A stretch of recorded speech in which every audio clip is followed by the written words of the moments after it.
telah dibayar lunas dengan segelas susu. Alkisah ada seorang anak miskin yang sedang lapar dan haus. Karena tak kuat lagi menahan rasa lapar, dia memberanikan diri untuk mengetuk pintu sebuah rumah. Tiba-tiba, seorang gadis yang sebaya dengannya membuka pintu. Melihat yang membuka pintu adalah perempuan sebaya, dengannya nyali anak tersebut ciut. Anak tersebut tidak jadi meminta makan dan minum. Dia hanya meminta segelas air. Si anak perempuan kemudian menuju ke arah dapur. Dia mengambilkan segelas susu untuk anak laki-laki tersebut. Karena malu sudah meminta sesuatu kepada orang asing, sang anak laki-laki mengatakan, "Dengan apa aku harus membayar pemberianmu?" Ujar anak laki-laki itu. "Orang tuaku mengajarkan kepadaku agar memberi orang yang sedang membutuhkan. Kamu tidak perlu memikirkan dengan apa kamu harus membayarnya," tuturnya. 15 tahun berlalu, kedua anak tersebut tumbuh besar dalam dunia masing-masing. Suatu ketika, si anak perempuan yang telah dewasa tersebut menderita sebuah penyakit. Sayangnya, untuk menyembuhkan penyakit tersebut perlu operasi dengan biaya yang besar. Karena ingin penyakitnya segera sembuh, si perempuan tersebut nekat untuk melakukan operasi. Soal biaya, dia akan memikirkannya setelah selesai operasi. Operasi berjalan dengan lancar. Perempuan itu bersyukur. Namun ada satu hal yang masih mengganjal dalam pikirannya. Dari mana dia harus membayar biaya pengobatan yang tidak sedikit? Saat sedang mengurus administrasi, benar saja biaya yang harus dibayarkan sangat besar. Perempuan tersebut terhenyak. Dia tidak sanggup membayarnya.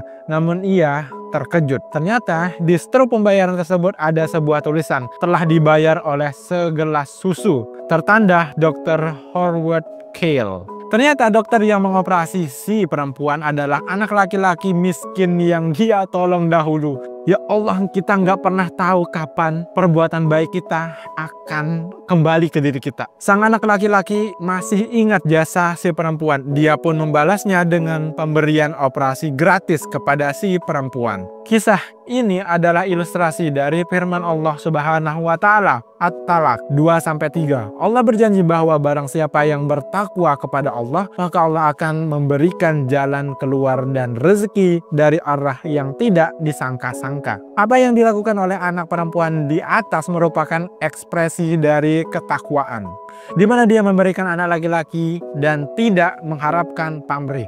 Keikhlasannya dalam memberi tetap dicatat oleh Allah Subhanahu wa Ta'ala. Allah tidak membalas kebaikannya dengan segera, namun di waktu yang tepat, yakni saat dia sakit dan tidak punya biaya, Allah membalasnya melalui perantara si anak laki-laki yang juga tidak melupakan pemberiannya.